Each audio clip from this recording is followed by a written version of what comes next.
here after I've completed it. Tihei Māori ora, tuia ki te rangi, tuia ki te whenua, tuia ki te moana nui a kiwa, tuia ki te here tangata, tuia ki te hakinakina, e rongo te pō, e rongo te ao. Tūturu whakamaua ki a tīnā, homie huie, dai ki e.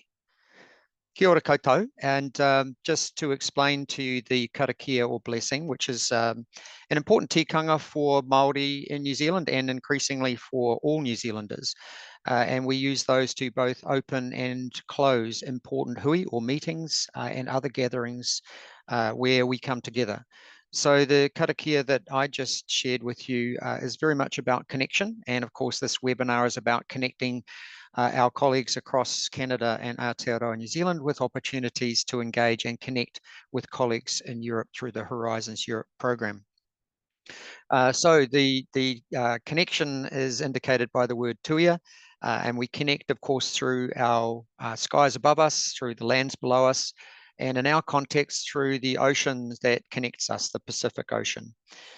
We also connect as people with one another, no matter what our backgrounds, no matter what our cultural whakapapa or ancestry. That connection is an important one that we want to acknowledge. And in the context of today, I also connected us through sport and wanted to acknowledge and congratulate Canada on their silver medal at the Olympic Games in the Rugby Sevens this morning and against our wonderful Black Ferns, the first medal in these Olympic Games for New Zealand, the gold medal from that match between Canada and New Zealand, our time earlier this morning. So a wonderful opportunity to just acknowledge that. And again, some great connections that we have with one another through sport, as well as through research opportunities, as we're going to discuss today. So I'm welcoming all of you on behalf of Universities Calendar and also Te Pōkai Tara, Universities New Zealand. And on behalf also, and privilege from the Auckland University of Technology to chair this session on behalf of all of you. The main purpose of today's webinar is to indeed connect university researchers from Aotearoa New Zealand and Canada who may be interested in exploring the opportunities for pursuing funding applications and projects through Horizon Europe Cluster 5. We have a range of speakers who will provide information about the process for applying for Horizon Europe funding in general, but we will also be focusing mainly on the Cluster 5 opportunity. The speakers will be 5 in number today with a variety of different experiences to share. And the final 20 minutes of our session, we will have opportunity for questions. And we would ask you, if you have questions when it comes to that part of the webinar today, to put them in the Q&A box, and we will collate those and share those we're able to in the time available. So it's my pleasure to introduce our first speaker for today's webinar. This speaker is Nishant Sandilya, and Nishant is the Regional Coordinator for Australia and New Zealand and Euraxis Worldwide, an initiative of the European Commission that addresses barriers to mobility of researchers and seeks to enhance scientific collaboration between Europe and the rest of the world. He's also the Regional Manager for the Pacific for centralised support for the network of Erasmus Plus, national focus points. Erasmus Plus, for those of you who are not familiar with it, is the EU's program to support education, training, youth and sport in Europe. Nishant has prominently led strategy, innovation and international research projects, including European Commission funded grants and tenders, and specifically in the fields of ICT, internationalization and social innovation. He has led evaluation studies and impact assessment reports for several European Commission Directorates General, in addition to helping run a number of centres of excellence in different parts of the world. So, haere mai, welcome Nishant, and I hand over to you.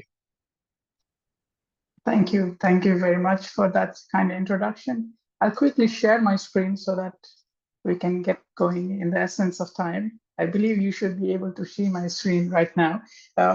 Thank you everyone for joining. It's great to see that researchers from across the globe are joining in order to understand about Horizon Europe. Very quickly, in about 5 minutes, I'll explain to you the overview of Horizon Europe And of course, the speakers that will follow will start getting into the depth of everything that Horizon Europe has to offer. So just to give you an idea of the vision where Horizon Europe comes into, the idea is to contribute to UN's Sustainable Development Goals, and with the aim of tackling climate change, boosting EU's competitiveness and growth. And of course, this also includes facilitating collaboration and strength in regards to research and innovation in itself. The idea is also to create jobs so that the talent pool that we are working with, or the economic growth that we are intending to achieve in terms of European research area, is boosted with time. So in essence, Horizon Europe hovers around the UN's Sustainable Development Goals. Now, of course, if you look at the statistics, so while we benefit from world-class research and strong industries, we are always very keen to understand that we can always do better in terms of innovation and entrepreneurship. Of course, Europe represents around 6% of the world population and contributes to 17% of the global research and development. We do acknowledge that 25% of all high quality scientific publication comes from there, but the concept of EU Framework Program is to bind everything together, to bring everyone together for a collaborative research opportunity. And this is where the Horizon Europe, which is the key funding program for EU, comes into being. And as you might already know, that the budget is quite sizable in that regard, 95.5 billion euros, and this has been revised to 93.5 million euros with the multi-annual framework review that has come. But of course, Horizon Europe is a 7-year thing, right? So there are a lot of things, there are a lot of opportunities that you can see in this structure itself. The reason that I include this structure is to give you an understanding of where Pillar 2 lies. So of course, Pillar 1 is excellent science, which is bottom up. You can research on whatever you want to research on, but we are today concerned more on Pillar 2, which is on global challenges and industrial competitiveness. And specifically of those 6 clusters, we'll be looking at the Cluster 5, which is on climate, energy, and mobility. Now, very quickly, in order to understand Horizon Europe, we also need to understand the implementation of Horizon Europe. How does this happen, right? So to have an interface between the Horizon Europe and the policy priorities of EU, there is something called a strategic plan. The current strategic plan is 2021 till 2024, but there has already been a new strategic plan that will govern most of what Horizon Europe periods are remaining. So the strategic plan at the moment we are looking forward is 2025, 2027. And I'll very quickly give you an idea of what are the key elements of this strategic plan and what will govern Horizon Europe in these remaining few years. So there are 3 key strategic orientations for Horizon Europe, and this we'll quickly look at a little bit later. There are 32 expected impacts distributed across clusters, and for strategic intentions for Cluster 5, there are 6 of those expected impacts that will govern what Horizon Europe will be looking at. Of course, we are also looking at 9 new co-programmed and co-funded European partnerships. This is where industry comes into being. You might be aware of the EU missions, which has, there are 5 of them, and we are looking at giving an overview on the achievement of these in the first few years. And of course, the new European Bauhaus facility, if you are aware of the EU Green Deal, if EU Green Deal is the soul of what we are doing, European Bauhaus facility provides the creativity that is required in order to meet those goals in terms of EU Green Deal. Now, we need to acknowledge the key strategic orientation that will be part of the strategic plan. So there are these green transition, digital transition, and a more resilient, competitive, inclusive, and democratic union that we are going to focus on the new strategic plan. In terms of green transition, as you might be aware, the idea is to make Europe the first neutral continent by 2050 and to tackle biodiversity loss and pollution. Of course, this has come into by Horizon Europe committing resources to it. So at least 35% of Horizon Europe resources will be on green transition itself. In terms of digital transition, the idea is to have Europe's competitiveness and strategic autonomy centered around human-centered standards. And this will be achieved by investing approximately 13 billion euros from Horizon Europe on core digital technologies. And the last one is on a more resilient, competitive, inclusive and democratic Europe. This is where we are looking at social rights, democratic values and principles that needs to be promoted globally. And of course, New Zealand and Canada are a very like-minded partner. And the idea is to include research on civil security, fair and environmental friendly economic models and the like. Before I close, I think I wanted to also mention about international cooperation. So the EU is, of course, committed to preserve openness in international cooperation. This does include respecting the fundamental values and principles, and it also takes approach in including further association agreement with eligible countries. This is where association with New Zealand or Canada to Pillar 2 comes into being, and this also forms a part of a leadership in the multilateral alliances, right? So there are 7 things that are highlighted in the strategic plan for international cooperation. The first is with regards to the further association agreement. If you are following how EU is following towards with the association agreement, there are quite a number of countries that are looking at the possibilities of becoming associated. The second is on collaborative research and innovation initiatives. So of course, you will see that a lot of the project partners who are not from the non-EU countries, they can also benefit from getting invested into a lot of these cluster opportunities as well as European partnerships. The third one is on international mobility and cooperation in frontier research. This just not includes pillar 1, pillar 2, and pillar 3. It's to do with internationalization of EU innovative companies. The fourth point is on EU participation and leadership in multilateral alliance, and this does include a lot of global challenges related research, and this caters to a lot of issues in cybersecurity, climate change, sustainable food, and the like. The fifth is policy dialogues with non-EU countries and region. This is where we discuss a lot about research ethics, integrity, gender equality, and the like. Then we have the policy dialogue with associate countries.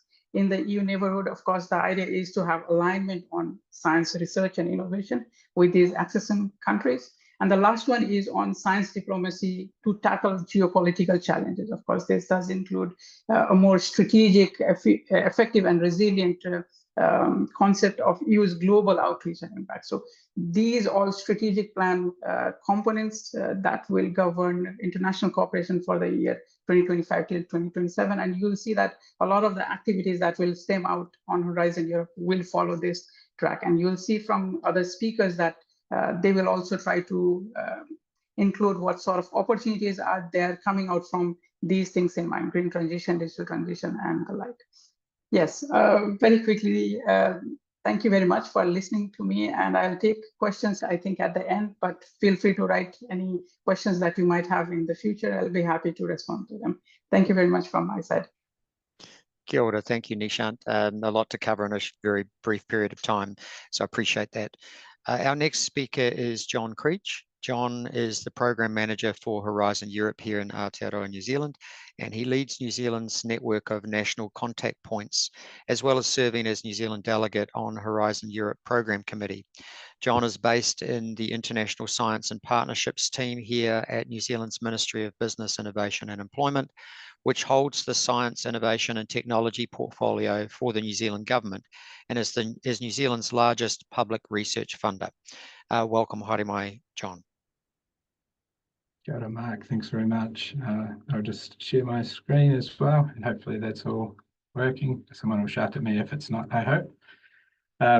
Yeah, Mōre ora kia tātou. Welcome, warm greetings to our Canadian friends, and also to those of you joining here in New Zealand. And thanks also very much to Universities New Zealand and Universities Canada for organising the webinar. We're very, very pleased to welcome Canada to the Horizon Europe program, and looking forward to seeing a lot of New Zealand-Canada collaboration going forward. For the last year and a half, I've had the privilege of leading on New Zealand's involvement in Horizon Europe, with the formalisation of our association agreement and the implementation of the program here in New Zealand. And we, of course, work a lot with our international counterparts, and so it's great to be able to have Tamara and ICED colleagues here at this event. For my part of the webinar, I'll speak briefly about what the program means for associated countries like New Zealand and Canada and our experience so far, and a bit about our implementation and the participation from New Zealand so far. I always love to use a map, and of course was really pleased to be able to now colour Canada in as an associated country, and making us the first 2 countries now outside of the European neighbourhood to achieve that status. South Korea has also concluded negotiations, and we expect them to formalise their agreement in the coming months, and that will open up even more possibilities for collaborations. Horizon Europe is, of course, a really global program, and participation is open to almost any country. The key feature of being an associated country, like we both are, excuse me, is that our entities can join and lead, importantly, lead projects, and can automatically receive funding under the program. And we also contribute to meeting the minimum criteria for forming consortia. Some countries have national co-funding mechanisms, and they pay their own way into the program in that way. In many cases, other countries participate at their own cost. And that was usually the case for New Zealand entities prior to our association.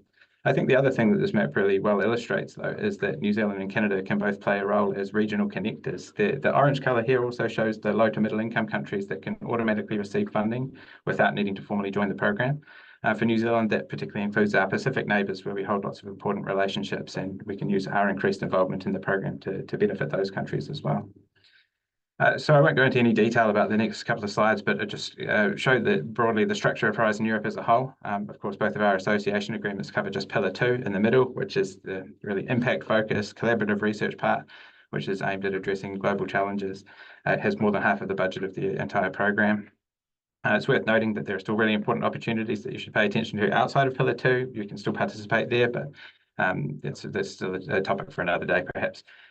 Pillar 2 is divided into the 6 thematic clusters, which are based around these sort of key priority areas. Each of those publish its own chapter of the work program. Being a top-down program, those topics are identified in advance by the European Commission with the advice of the different program committees. And there are a few things that make this program quite different than our national programs in New Zealand. Two that I want to point out here, which is that this program, the Pillar 2 programs fund activities right the way from fundamental research through to fully applied research and even the commercialization of technologies. And that it's open to participation from a wide range of stakeholders, so including research institutions, but also businesses, NGOs, public authorities. Some topics explicitly require the involvement of different types of entities or different parts of the value chain, such as local or regional authorities who might do implementation, or businesses with advanced manufacturing capabilities, things like that. So it's a very, very broad and open program. Within the clusters, the work programs are broken down into destinations and then down further into calls and individual topics. I like to use this slide to show the destination headings because it gives a really good sense of the breadth of the program, but it also helps researchers and organisations see where they fit in. I'll note that the budgets at the bottom are out of date. Some of those have changed, particularly with the added budgets from associating countries like us. I think we could point to New Zealand and Canada collaborations and shared expertise in every one of these clusters. We have particularly high rates of collaboration in health, biomedical and clinical sciences, earth and environmental sciences. Both countries, of course, have Indigenous populations and important cultural connections. We both have really extensive coastlines, and our economies are built on natural resources. So I'll leave it to Ian to drill down into the details of Cluster 5. But I'll just highlight a couple of additional parts of Pillar 2 that are easy to overlook if you're unfamiliar. The first is the EU missions that Nishant mentioned. These are part of Pillar 2. They publish calls in the same way, but they have their own chapter of the work program, although you'll still find them linked to the clusters in the web portal, so that's a good way to browse. The key difference with the missions is they've set specific targets to reach by 2030, such as having 100 climate neutral smart cities or restoring our waterways. The important thing to highlight for this meeting is that 3 of those 5 missions are directly linked to Cluster 5. I'll note also that these slides all have hyperlinks, and I think the slides will be circulated after the webinar, so you can use these to click through directly to those resources. The other part, and again, I can't go into any depth about, but is the EU partnerships. I still want to mention them because they make up quite a big part of the budget, and there are lots of opportunities there. These are long-term initiatives between the European Commission and some combination of private or public partners. They produce a joint program of research and innovation activities. There are partnerships across all 3 pillars of Horizon Europe, although most of them, that is 38 out of the now 49 partnerships, sit within Pillar 2, and associated countries can participate. There's a little bit of nuance there about the different types of partnerships and how exactly you participate. Again, this slide is linked to information on the MB Horizon Europe webpage, which you're welcome to have a read of. But of course, you can always reach out to your different national contact points if you want to know more. As I mentioned, the Horizon Europe Pillar 2 programs, they require multinational consortia that New Zealand and Canada now contribute to meeting these requirements. There are a lot of questions around this when New Zealand first joined, so I just thought I'd quickly mention a couple of key points about that. The first is about those minimum requirements that for most actions, the projects have to have partners from at least 3 member states or associated countries, a minimum of 1 being from a member state. And so long as you meet those, the broader makeup of the consortium can vary a lot. You can have a mix of different countries, including those non-associated third countries. You're not limited to 1 partner per country. This is something that we had to communicate a lot in New Zealand. And now we'll shortly hear from Peter, who's one of the successful New Zealand recipients.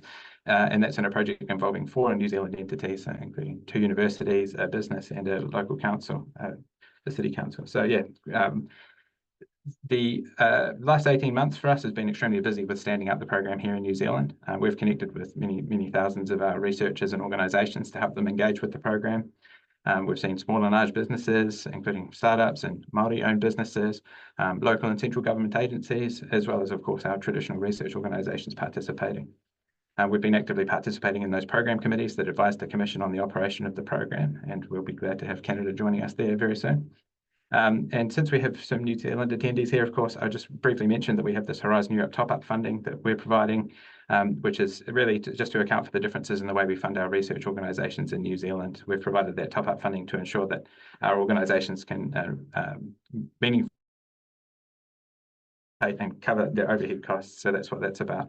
Full details are again available at our webpage, but just a reminder to those New Zealanders here that you must register your proposal with MB to be eligible for that top-up funding. But of course, go see the webpage for all the full details.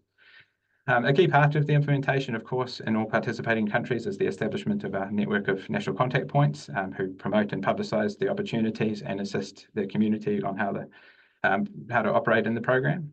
We're just a small but mighty team. Most of the people on this page are just part-time as NCPs, just the way we could resource it in New Zealand.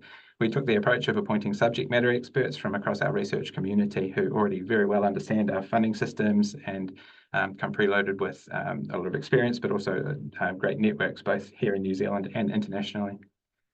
We also adapted the NCP model to our own needs in New Zealand. We added a Māori NCP to support our Māori researchers and organisations to engage with the program and ensure that our association is connected to Māori aspirations. And that approach has been met with a lot of interest in other countries, and I know that our Canadian counterparts have looked at that. Of course, we track the progress of proposals with New Zealand partners, and we've now seen in that 18 months that we've had access to the program, we've seen around 90 New Zealand partners involved in around 70 Horizon Europe consortia. So quite a few of those have multiple New Zealand partners on board. Those applications involved all the different types of entities I mentioned, and I'm delighted to say that we've now seen successful projects in almost all of the clusters. And although I've not shown it here, some of those are actually in the European partnerships related to those clusters.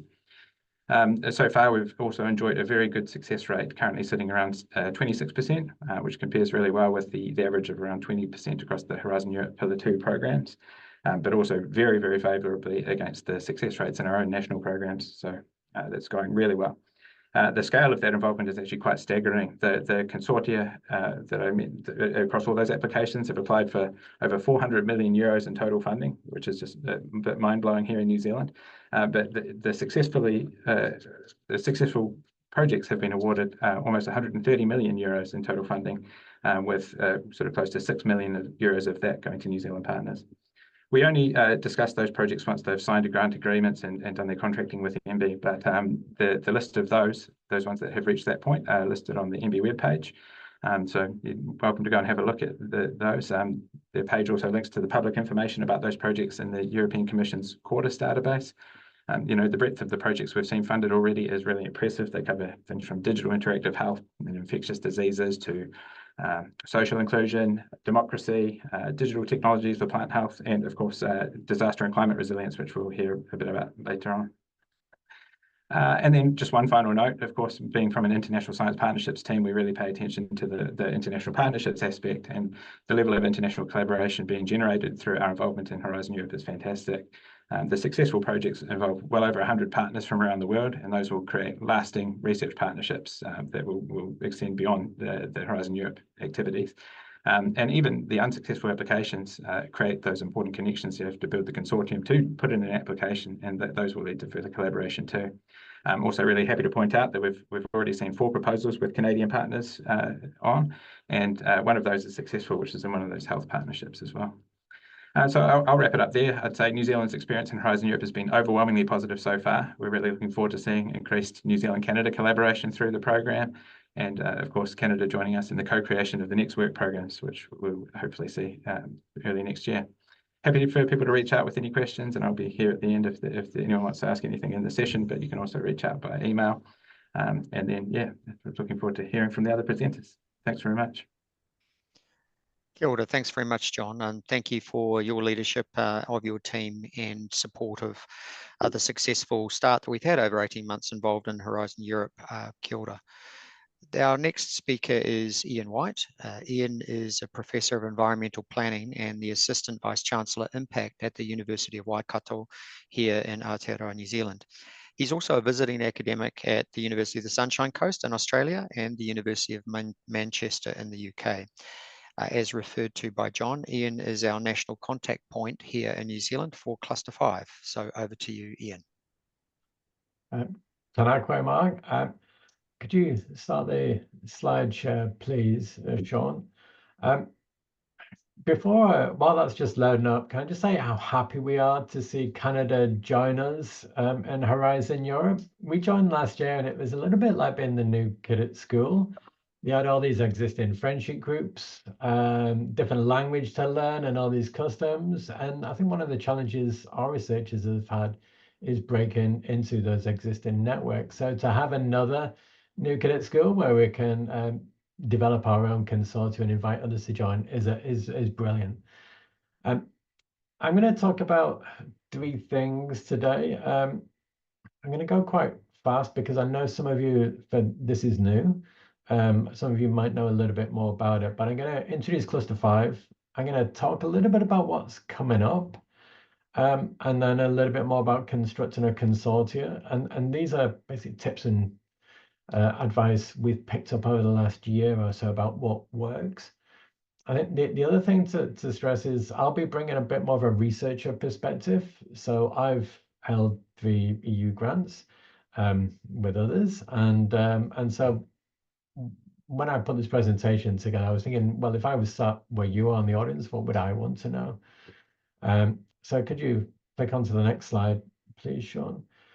And just to say, I'm also happy to receive questions and emails to try and connect research groups across our 2 countries. So just to start, the first thing to know from a researcher perspective is this is not curiosity driven. You can't put in great ideas for proposals that you've had. This is a call for proposals for topics that the EU have decided there are significant science and research gaps. And Cluster 5 is basically a long list of almost 200 separate calls for proposals. Each one is multi-millions. And it's all around the particular theme, which is trying to fill in those research gaps around European Union's political goals around carbon neutrality by 2050. The other point to make out is because we've both joined halfway through, is that some of these topics have been and gone, and they've opened and closed. Some are open right now and some are forthcoming.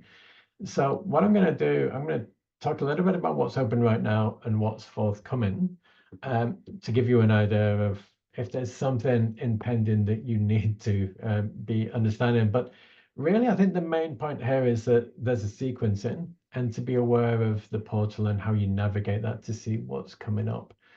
So next slide, please, Sean.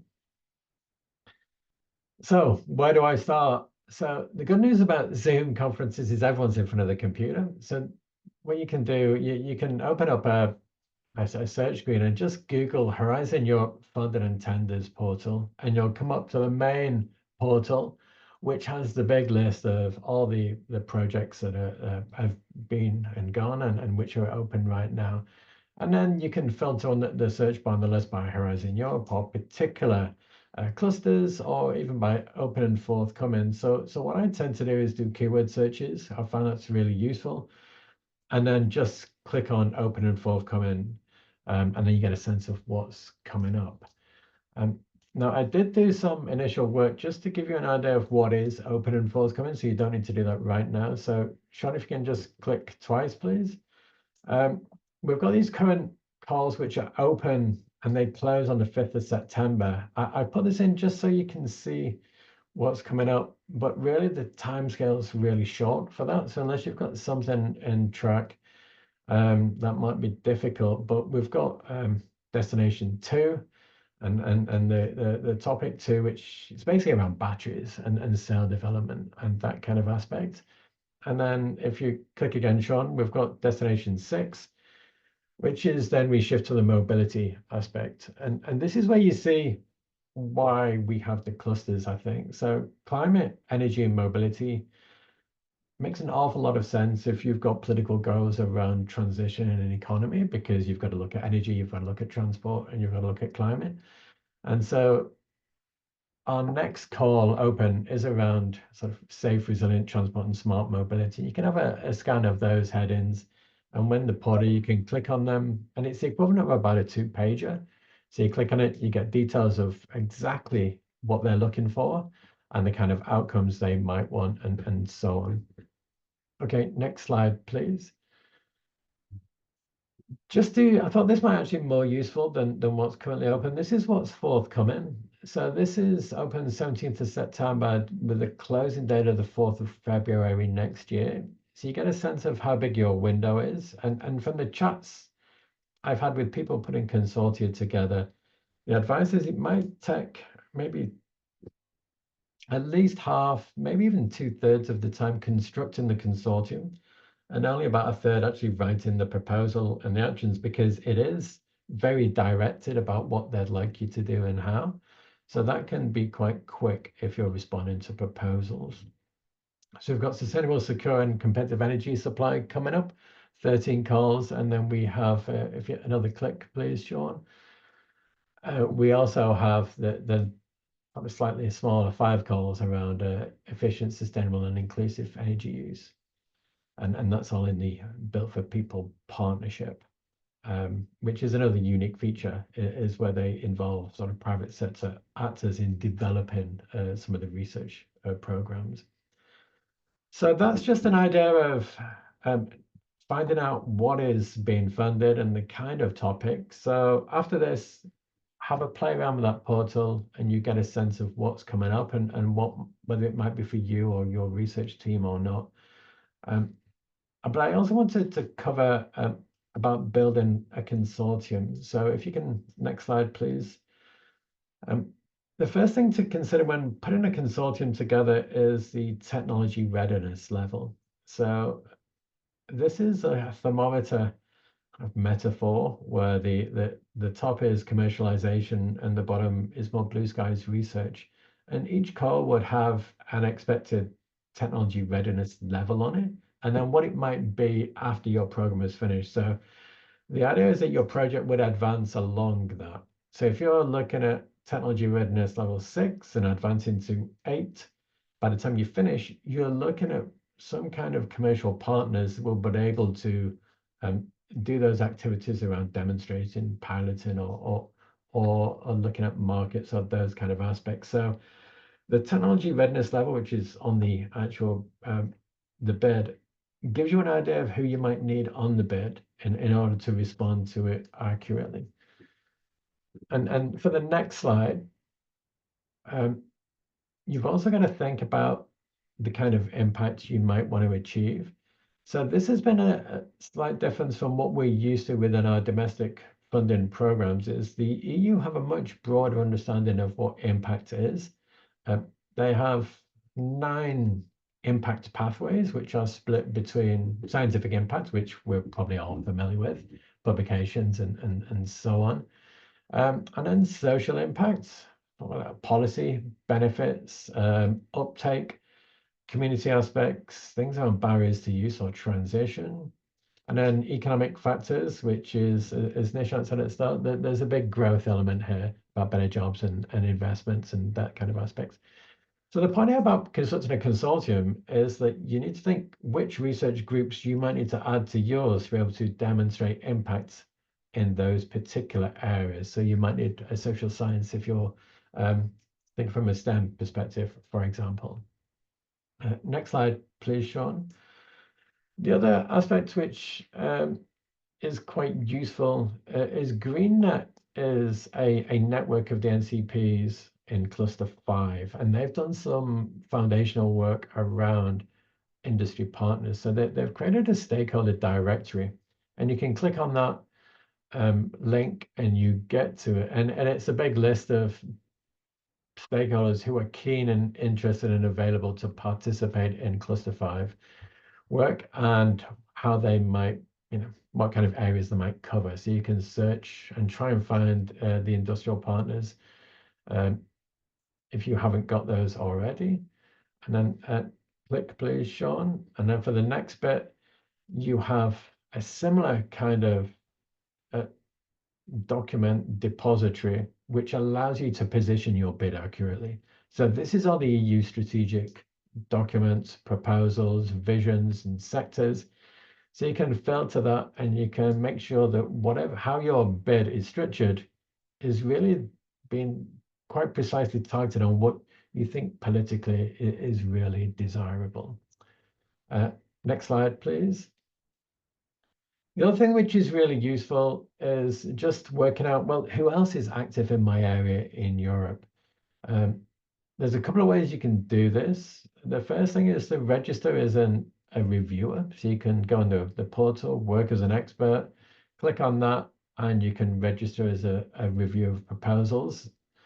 I think that's a really good way to just get a sense of how the ranking works and to see how other people put bids together.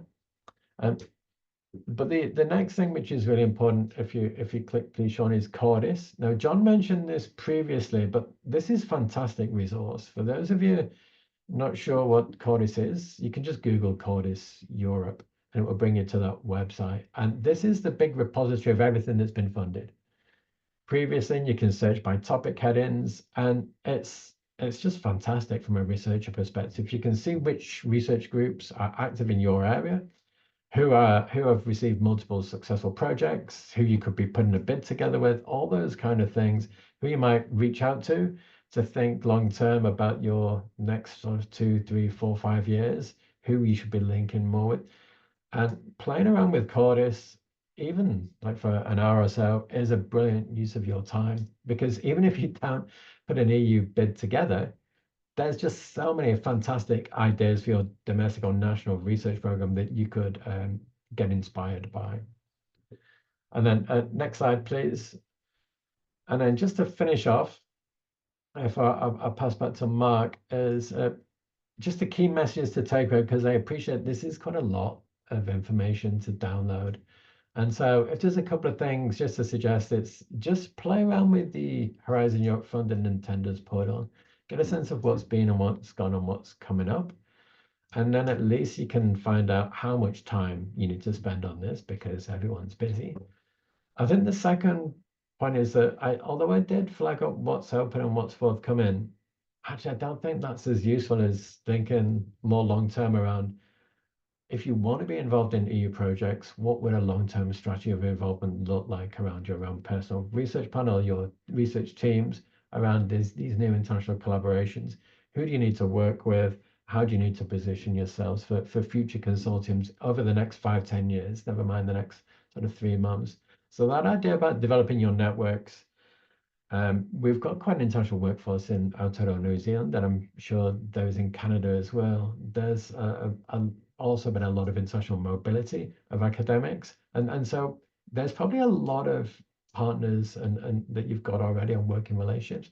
So just think about developing those in a more strategic fashion, with view to just getting that long-term foundation established. Okay, that's it for me. If you want to pass back to Mark, but I'm happy to receive any questions or follow-up emails, and I'm really keen to link our research community with those over in Canada. Kia ora. Tēnā koe, kia ora, Ian. Thank you very much for those insights. And in particular, I want to acknowledge and to tautoko or to support your advocacy for that this opportunity is not just about the money.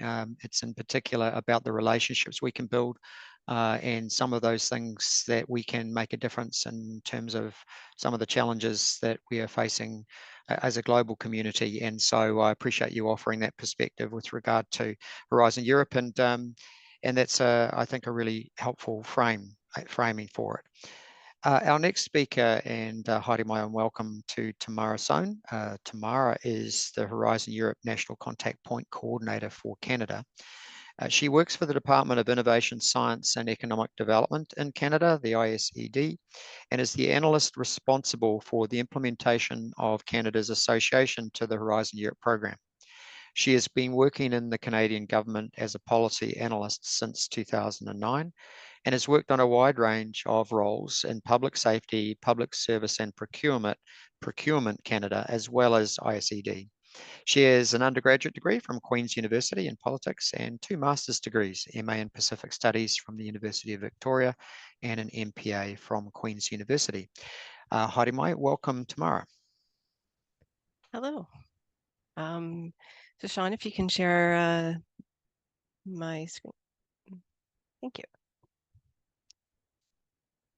Oh, bonjour, hello everyone. My name is Tamara, as mentioned. Mark mentioned. My name is Tamara Sohn. I'm the National Contact Point Coordinator for Canada, and I welcome the opportunity to speak with you today and look forward to increased collaboration between our 2 countries. The next slide, please. So first, I'm going to talk about what is our current status. As many of you know, on July 3rd, Government of Canada and the European Union signed an agreement allowing Canada's association to the Horizon Europe program. The Government of Canada will allocate $99.3 million, approximately 147 Canadian dollars over the program to fund Canada's association with Horizon Europe. Canadian researchers and innovators can now participate as associated members of consortia in Horizon Europe Pillar 2 calls. And as John mentioned, we can also participate in missions under Pillar 2 as associate country status, as well as partnerships. One thing I did want to mention about partnerships, though, is that it's not quite the funding isn't exactly the same, because depending on whether or not a Canadian entity has funded the partnership will depend on whether or not you would receive funding, or you would need to come to the call with your own source of funding. Next slide, please. So what are the benefits of Horizon Europe? Well, it encourages, as many people have been talking about, encourages international collaboration. It assesses complex problems and covers a wide range of areas. So it can encompasses, as the speakers before me have discussed, anywhere from health, to climate, to security, to soil, everything. So it's a very exciting, wide-ranging program. Next slide, please. So as speakers before me have discussed a little bit about the strategic plan, but one thing I wanted to mention about the strategic plan is this will be the basis of the upcoming 2025 work program, which it's my understanding is going to be published in approximately May 2025, and then there'll be a subsequent 26-27 work program. So this is the strategic plan that the European Commission and others have developed with basically along with all the EU member states and the existing Horizon Europe associate countries have come up with the strategic plan, which includes several specific areas. So climate change, biodiversity loss, pollution, digital transformation, health threats, and an aging population. These, as you can see, some of these areas fall very clearly under under Cluster 5. So you can sort of see where some of the upcoming destinations and calls will be. Next slide, please. So basically, we're talking today about Cluster 5, and as others have mentioned, it is the largest of the clusters, and the total budget is $15.1 billion. Now that is going to change slightly with our contribution, but that's the approximate amount, which is approximately 20.2% of the total budget of Pillar 2. Now, as many of you know, the cluster focus is climate change, better understanding of the causes, evolution, risks, impacts, opportunities, and the impact to transportation networks and other aspects as well. As well, there are researchers between Canada and New Zealand already have many connections in especially the environmental science area. 10.8 of all of New Zealand's environmental science publications have been co-authored with Canadian researchers. Next slide, please. So you're interested in Horizon Europe. How do you apply? Well, first you want to do is you want to find a suitable call for proposal. As Ian mentioned, he showed you different ways to find a call for proposal that aligns with your work. And so going to the funding and tenders portal, asking your national contact point, these are all different ways that you can find a call for proposal. And these are links that you will get afterwards. So you can search for a partner if you don't have one already, and I'll be describing a little bit later how to do that, but you can either through Funding and Tenders website or by contacting the NCP specifically for that cluster. You also need to create an EU login account if you don't have it already. So access the portal, you have to register and get an account to allow participants to participate in the calls for proposals or tenders. You have to register your organization, of which you'll get what they call a participant identification code, or PIC, is a unique identifier of your organization. You then submit your proposal, and then with your consortium partners, you submit them electronically, and then you will find out in a few months after the evaluation committee has had the opportunity to review your proposal, and you'll find out whether or not you are successful. Next slide, please. So how do you find partners and collaborators? Well, these are three main ways. Other than talking to your NCP, you can check individual funding opportunities through the Horizon Europe website, through the Funding and Tenders portal. It will list organizations that have expressed an interest in collaborating. So this is the partners aspect. So there's a partner tool within the Funding and Tenders website, which lists the organizations that have expressed the interest in collaborating on Horizon Europe funding opportunities. As well, other speakers have talked about Cordis. Cordis can also be an excellent way to find partners. So if you can look at other successful participants in past projects, and then reach out to them and see if they would be interested in collaborating with you as well. In addition, the NCP group has also developed for Cluster 5 has also developed their specific partner search tool for this particular cluster. Next slide, please. So what are national contact points? Well, national contact points are their main structure to provide guidance, practical information, and assistance on participation in Horizon Europe. They are the subject matter experts in their field and have strong awareness of domestic and international expertise in their cluster. Next slide, please. So here I've listed all of Canada's NCPs. Next slide, please. I want to focus on the Cluster 5 NCPs.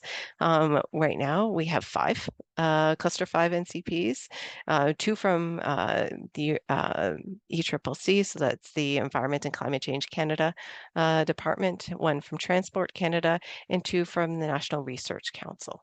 And each one of these national contact points is different areas of expertise. So feel free to reach out to them, or if you have any questions, please reach out to me if you're not sure which national contact point to contact. Next slide, please.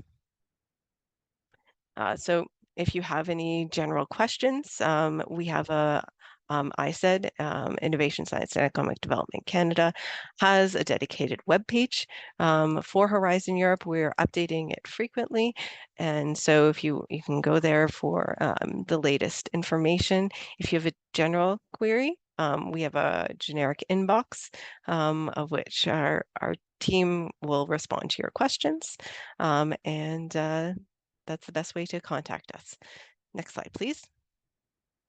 Thank you. Merci. Nami, thank you, Tamara. Very helpful. Our next speaker is Dr. Peter Thompson, and Peter's going to share with us his experiences in being involved with leading a successful Horizon Europe team bid.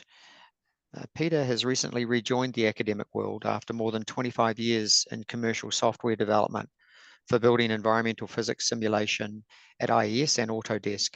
He now works as a senior research engineer in crowd modeling and evacuation analysis, working with industry and the fire and emergency services.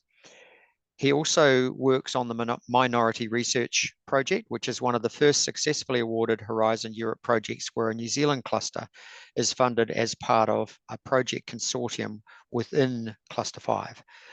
Kia ora, Peter. Thanks, Mark. Thanks for the introduction. I'm just going to share my screen. Okay, so it should be coming up now. So first of all, I'm going to cover the Minority Report project, but also particularly some of the processes and collaborative activities around that project, which I'm sure most of the audience is interested in. So only a smaller part of this will be specific on the details of the project, much more about the process, the connections, and getting on board with things like that. So first of all, I spun the map of the world around a little bit. So New Zealand's a bit more central, but also highlighting that we're actually closer to Canada than Europe. And when we look at the geography of the world, well, obviously the Horizons Europe funding starts here. We're currently working on projects involving both New Zealand and locations around the EU, but in the future, hopefully also Canada too. And the Minority Report project itself really focuses on looking at the impacts of climate change in terms of natural disasters and what we can do to mitigate that by using advanced computer simulation models to seek out better solutions.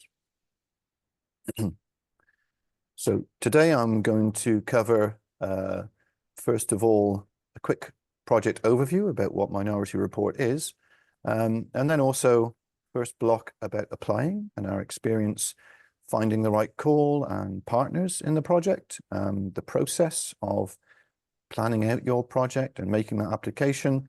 From our experience, which was, we didn't quite win, first of all, we were on the reserve list, and then we were awarded funding. And then starting off delivery of the project, we've already had a kickoff meeting because it started in June, a bit about the delivery schedule and what ultimately completion looks like. And then also a little bit about what the future might hold, some collaborations from our university perspective opportunities, and also very finally, some lessons learned from my own experience and possibly some tips for those listening in.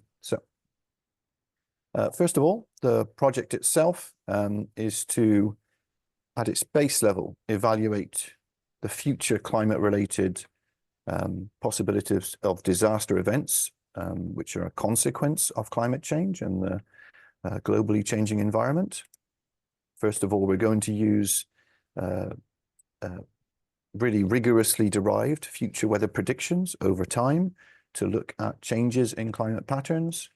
We will then use some advanced simulation tools to simulate the potential impact of that changing climate.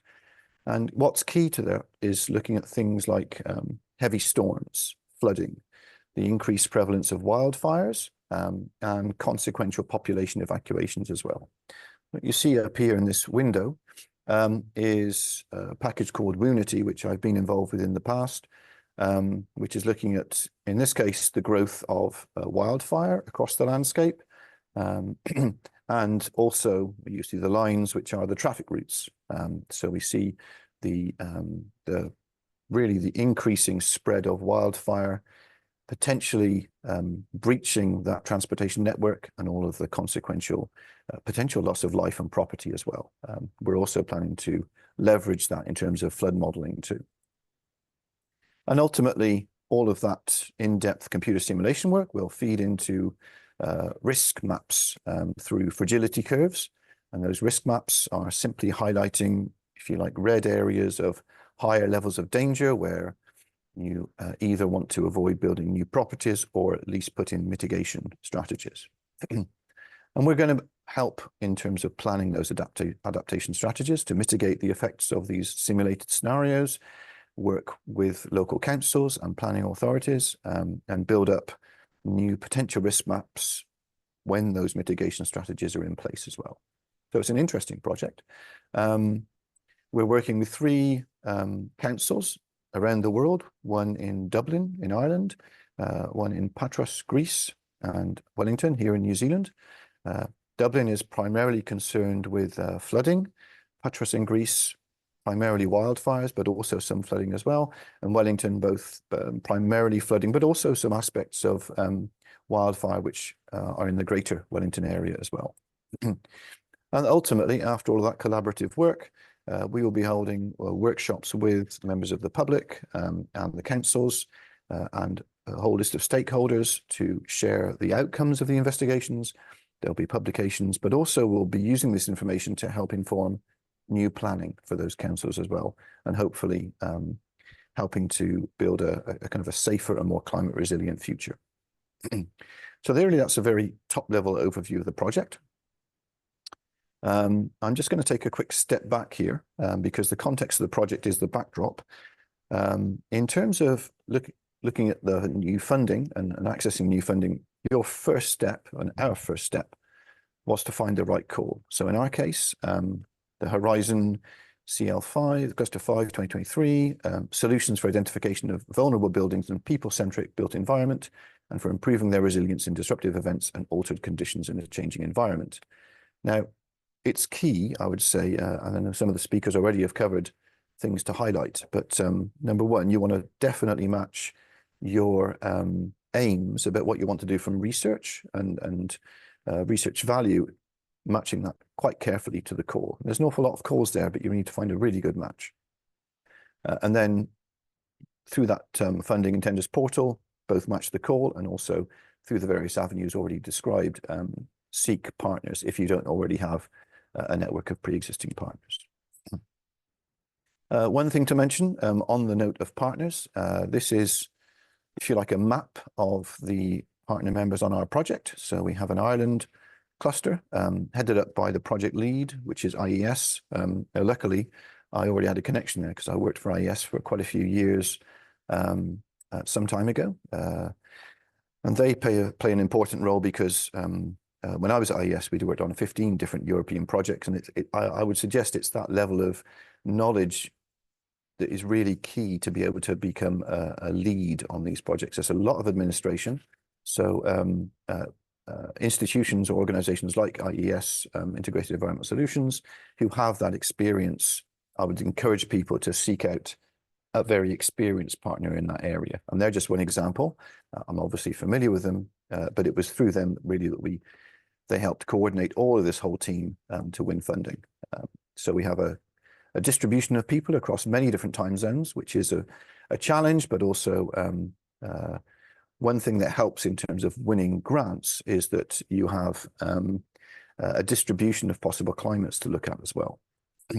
And a quick shout out to the Building Innovation Partnership here, which is housed at the University of Canterbury as well. And it was really through discussions between me and Greg Preston that we had the first idea of starting off and making these connections in the whole project.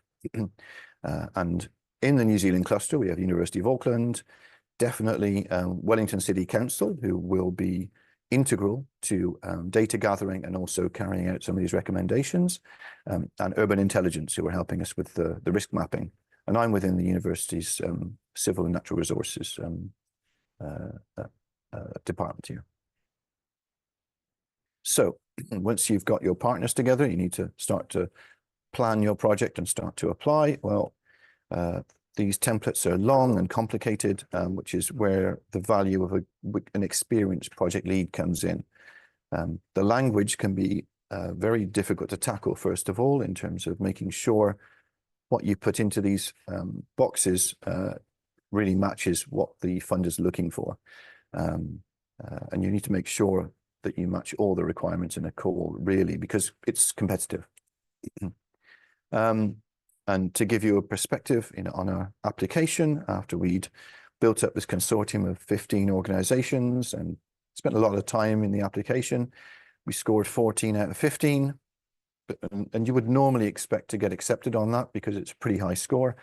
But even then, we only made the reserve list. And if you're on the reserve list, you've still got a chance of getting on board, because when the allocation of funding is given out in the first call, there may well be some funding left over. And if that funding is left over enough, you may well be brought on. And we were, if you like, promoted from the reserve list onto awarded at the start of this year.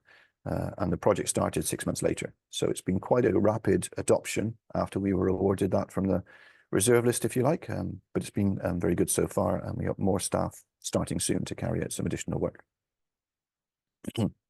In terms of project delivery, you have a whole list of work packages to deliver. And it's important to ensure that those work packages are well defined and you have a clear timeline for delivery as well, different streams in terms of people, technology, and management. And our project has a combination of hazard, exposure, risk, and resilience as well. All of those need to be covered in the work packages. And so after we were awarded, we looked at the work packages and we start to deliver. We had a kickoff meeting spanning many different time zones. This isn't an actual picture of the meeting itself, but it was this kind of number of people on one call where we all dialed in.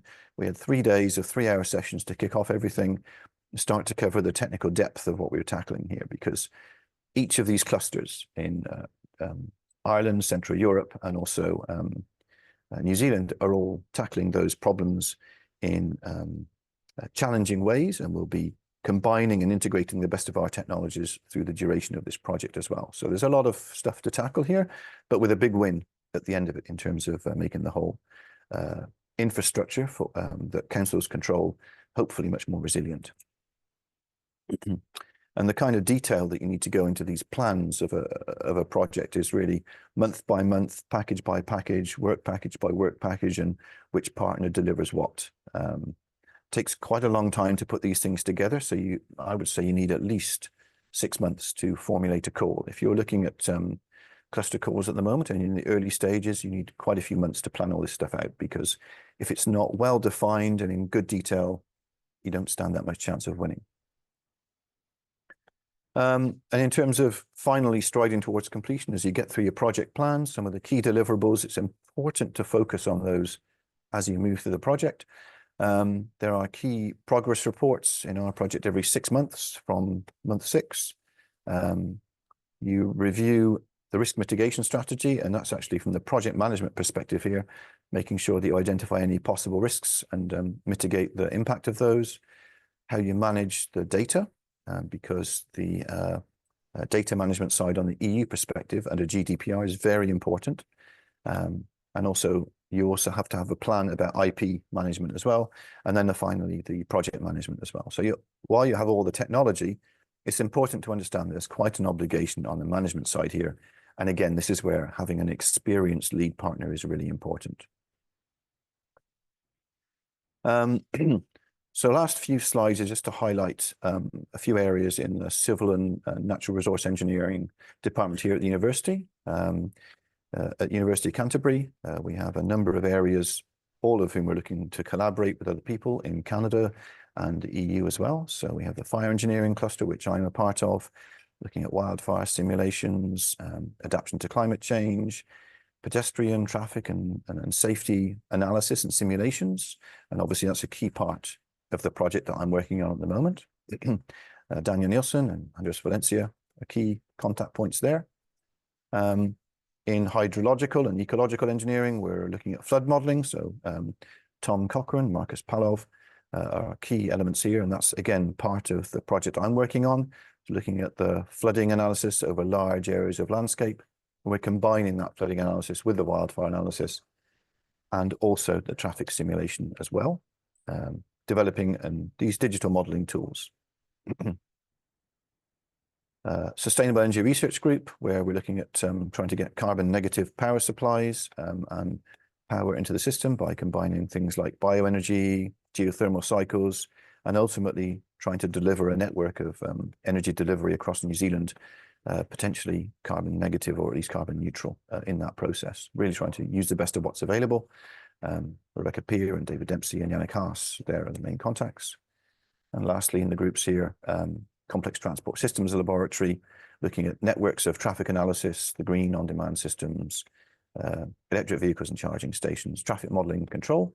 And again, this is probably the last area I'm going to highlight, all of which overlap in Cluster 5, and there are people looking out for collaborative work and opportunities, such as Mekati, Ekbatani at Canterbury here as well. So my last slide, which is really in the context of my own experiences, lessons and tips. I've worked on multiple different EU projects when I was back in the UK and Ireland in the past. And I leveraged those network of connections with people here as well, and hopefully connect people together. So find the right call for you carefully, look through the program and the plan, find out which ones match with what you want to do.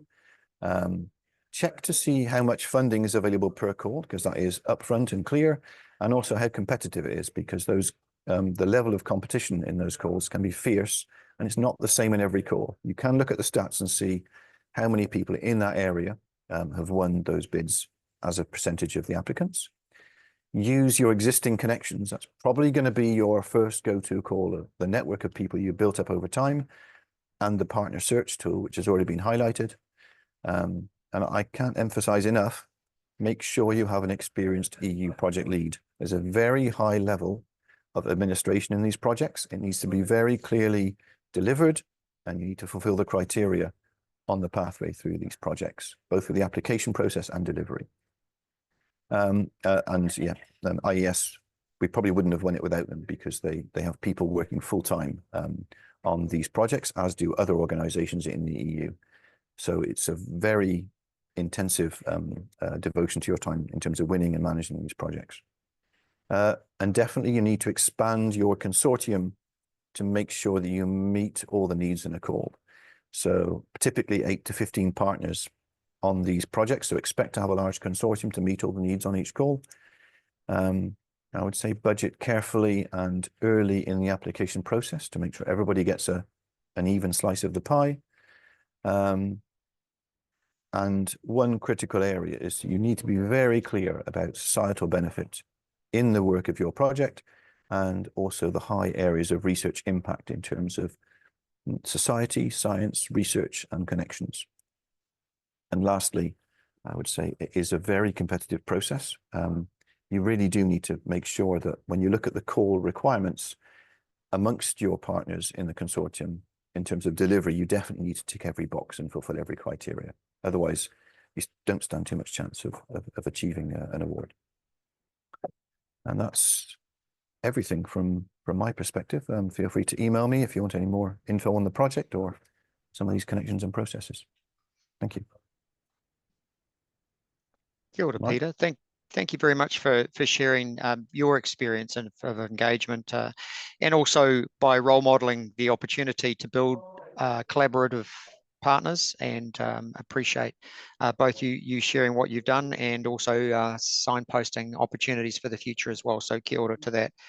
I'd also like to extend a thank you to and an acknowledgement for all of our speakers today. There's been an enormous amount of information shared, some of it generally around the Horizon Europe opportunity, and then we've moved to more specifics about case study of a successful project, and how that was led and engaged across a number of different partners. I noticed that a number of you have already taken the initiative in the Q&A box and have been putting questions in there. So thank you for that. And especially thank you to those panel members and presenters who've been answering those questions. So I'd encourage you, if you have questions, to type them into the box now, and we will refer those to the relevant person. I'll just perhaps encourage you, if you have a question you might like to indicate, the person that you see as relevant to answering that question. So to remind you, we kicked off with Nishant from Euraxis, who gave us an overview of Euraxis and Horizons Europe from a strategic point of view. We heard from John, who gave the experience of the New Zealand governmental agency responsible for Horizons Europe and how we've implemented and rolled that out over the last 18 months. We've heard from Ian, who's the New Zealand National Contact Point Coordinator for Cluster 5.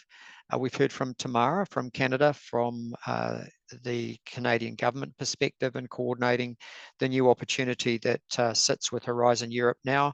And at the end, we've heard from Peter with regard to a specific example or case study. So please go ahead and type in anything that you might wish to ask into the box. There may be people who have to leave, and that's absolutely okay. So you're welcome to follow up with regard to questions to either individual presenters or to Universities Canada or Te Pōkai Tara Universities New Zealand as well.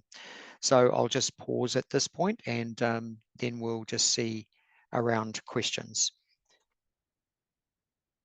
So I see a question from Curtis that's just come up. Yes, the recording will be available, and that will be made available via the Universities New Zealand YouTube channel. And within the presentations, the recording of the presentations, you'll also see that there are quite a number of contacts and indeed links that are posted as well.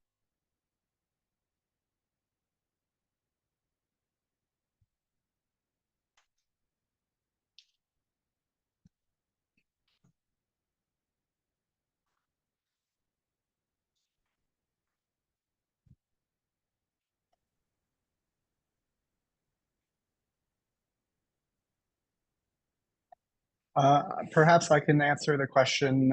So what are some of the next steps in connecting researchers in Canada and New Zealand to continue exploring research collaborations? So one, if you are interested in sort of establishing partnerships, I encourage you to reach out either to me or your contact at Universities New Zealand. I will certainly forward your interest forward. Many of you have sort of indicated in your when signing up that you're interested in your research partnerships. What I do plan on doing in following up with the Canadian folks is to send sort of a follow-up survey to indicate in more detail what your interests are, ensure that there's consent to sharing your contact information with Universities New Zealand to share within their networks. And also strongly encourage you to share like any calls for proposals that that are of particular interest, or if there's sort of a broader interest, or if you haven't had a chance to look at them yet, just your more general interest. Oh, and I think Bronwyn wants to add to this. Thank you, Sean.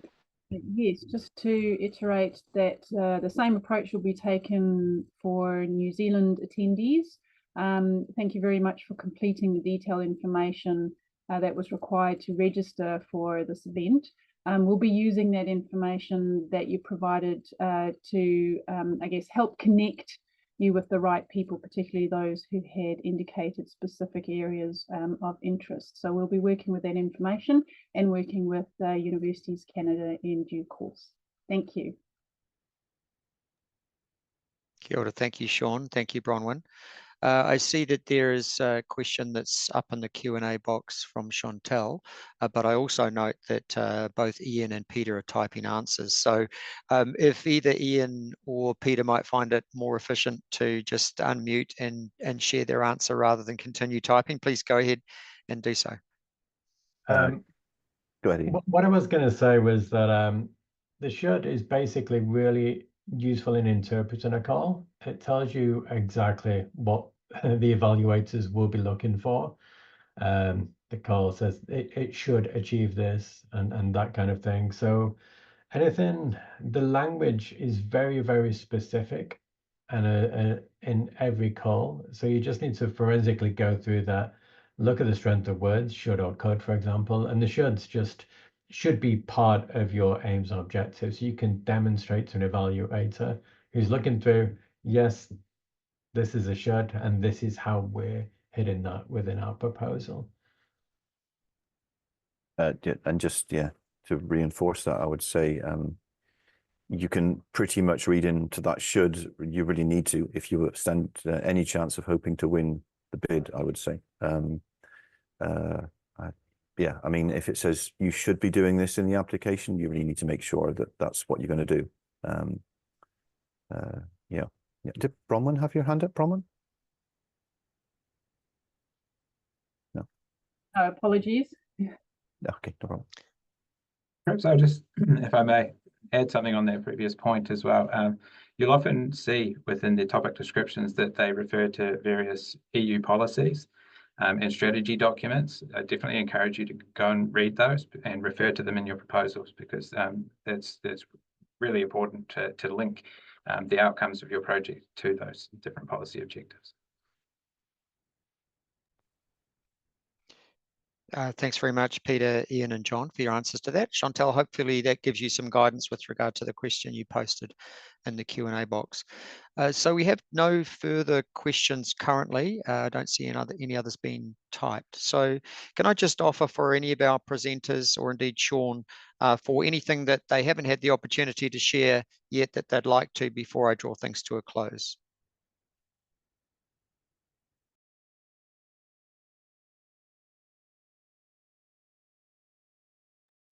There's actually another question in the chat. I think Peter is writing an answer, so perhaps we can turn it over to him.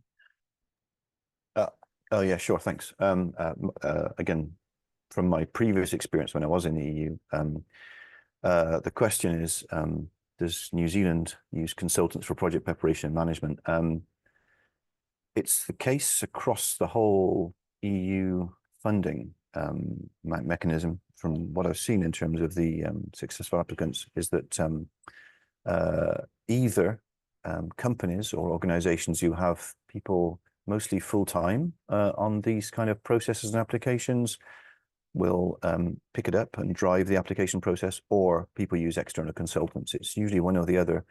Rarely is it people just doing these things part-time, because it's quite an investment in time and effort. I mean, you can do it, but it's a big investment. The project applications are large and long, and you need to know the systems. So it's either usually people, I guess IES, who I've worked with before, have people full-time on applying for and managing these projects, or people use external consultants, either way. Yeah. Very helpful. Thank you, Peter. Appreciate that. Well, once again, for those who are still with us, I will invite you, if you haven't had the opportunity to ask questions at the moment, and you've got questions that you would like to have some guidance around, please feel free to reach out to either Universities New Zealand, Universities Canada, or indeed any of the presenters. So I will move to draw things to a close now. And can I just acknowledge the spirit of sharing and collegiality that we've seen, particularly from our presenters. This is, I think, one of the characteristics and perhaps one of the privileges of a career, and that we all share, is that we have the opportunity to work together on really meaningful and important projects. And this webinar has been evident of those opportunities, and I appreciate the sharing and the spirit in which that sharing has been undertaken. Can I especially acknowledge our presenters today and their work in keeping quite large and complex matters to time. So Nishant, John, Ian, Tamara, and Peter, thank you very much. I want to acknowledge the organisers from Universities New Zealand, Therese Lloyd, and from Universities Canada, Sean Hughes.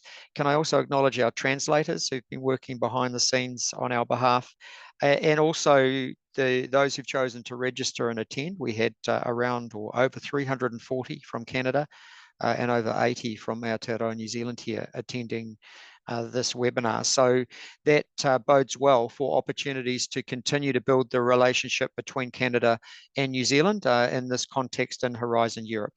So I will now draw things to a close, having said those thank yous and acknowledged the webinar and the work that's been done. And to just revisit where we started, a karakia is used as a blessing to begin, and also as a way to close significant hui or meetings that we're involved with. Tihei Māori ora. Kia hora te marino, kia whakapapa paunamu te moana. He huarahi mā tātou I te rangi nei. Aroha atu, aroha mai. Tātou ia tātou katoa. Which translated means, may the peace be widespread, may the sea be like greenstone and a pathway for us all this day. We give love, we receive love, and show respect for one another. So kia ora koutou, kia pai te rā for those of you here in Aotearoa, New Zealand. Enjoy the rest of your day and enjoy your evening, those of you over there in Canada. And thank you once again for everybody who's put the work in to make this webinar possible and to help it run smoothly. Kia ora. Thank you very much, Mark, for your excellent job chairing this session as well. Thank you, Mark. My pleasure. Thanks very much. Thank you.